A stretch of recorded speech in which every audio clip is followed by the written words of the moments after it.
So, some DID systems have an internal world. DID systems are certainly not the only people with an internal world, and not all DID systems have an internal world. But some of us have an internal world, and for systems, this is often called a headspace. Some systems have headspaces, some don't. For our system, we do have a headspace, and we had one when we were a child as well. The original headspace we had, due to traumatic life events later in our life, essentially stopped being there, and then we had to rebuild our headspace for each other from scratch. Um, and we sort of gained another headspace.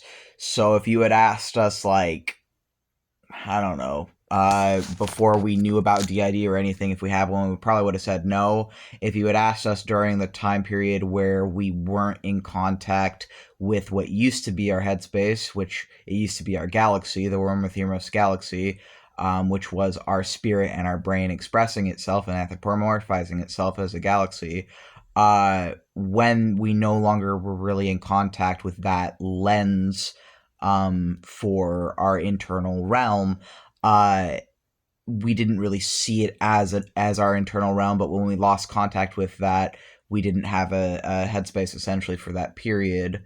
Um, and that we now believe that the reason that went away is because, or that we lost contact with that, was that the trauma from being groomed essentially made us lose touch with ourselves, and it sort of further divided and further dissociated and further buried parts of ourself. And I think that in our youth, like, our brain anthropomorphizing itself as a galaxy was a relief, from the pain and trauma we were experiencing. And then when that trauma reached a certain point, when we were being groomed, in our teens, and I think he lost interest in us when we were like 20, but that caused us to no longer have that inner world, and then it was just darkness. Like, we actually were during that period not really able to imagine things visually, which we've always been a visual artist, so people might be surprised to hear that. But there was a period where whoever was hosting, so whoever was talking outside the body and living in the body rather than like being more like in the back, uh whoever was there during that time, I think it was Max, was for a time aphantasic, or had become unable to visually imagine things. I think it was a combination of the trauma from grooming, as well as we were forcibly put for a long period on medication for a false diagnosis, and that tied into the medical abuse we were experiencing from childhood into our early 20s. And the medications we were put on definitely affected our ability to perceive things. So suffice to say, there's been times in our life when we didn't have an internal realm, and there's been other times when we did. And now we're at a point where we're connected enough to ourselves that not only do we now have an internal realm back, in a different form, now we have a floating island in space.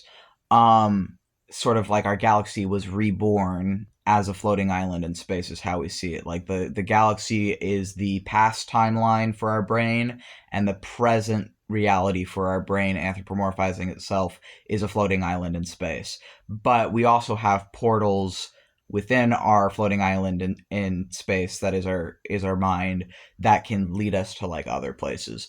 Like, there's one that leads us to the underworld and some other things. But anyways, uh so that's presently how our brain is viewing itself as a place. But the level of vividness has definitely increased as we've healed our trauma and become more connected to our system and our headmates. And I guess what I mean by that is, like, now, when I meditate, I can have the experience of what some people call astral projection. Although in our case, we call it, if it feels like indistinguishable from this, so like indistinguishable from reality, we'll call it a lucid dream. Even if we like aren't able to do a reality test or whatever, if it feels like This, we call it a lucid dream, essentially, because we think that overlaps with lucid dreaming.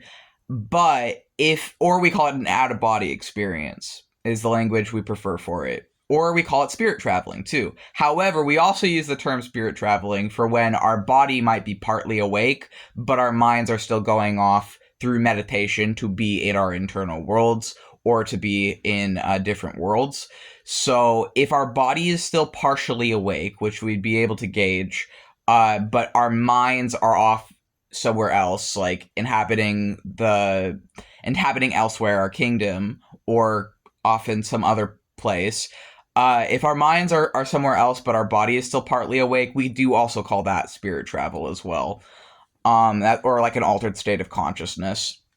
But yeah, so this is something that I think some DID systems experience, but it's also something that certain occultists and spiritual people experience as well. And I imagine there's other people that experience it. Um, but yeah, that's pretty much like this video is about how my brain anthropomorphizing itself as a place has changed over time. We have another video that actually talks about Elsewhere Our Kingdom and is a map of what it currently looks like. But I will say, the map of what it currently looks like that was in that video, it's changing all the time because it's our brain.